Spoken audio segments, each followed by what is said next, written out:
नमस्ते प्रणाम, मैं खेसारी लाल यादव और इस बार आप सबके साथ ना मस्ती करने वाला हूँ।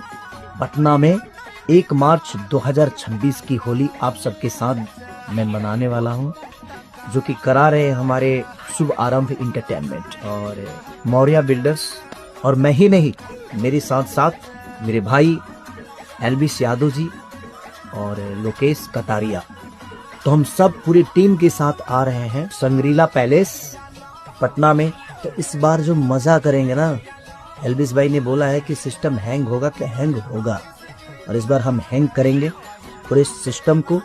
तो 1 मार्च 2026 को पटना में संग्रीला पैलेस, ऑर्गेनाइजर बाई शुभ आरंभ इंटरटेनमेंट। और जल्दी से आप सब टिकट ले लो, नहीं तो शायद टिकट का रेट भी बढ़ने वाला है, क्योंकि सिस्टम हैंग होने वाला है। क्योंकि एल्विस यादव और खेसारी लाल यादव आए और सिस्टम हैंग ना हो तो फिर कोई मतलब ही नहीं बनता।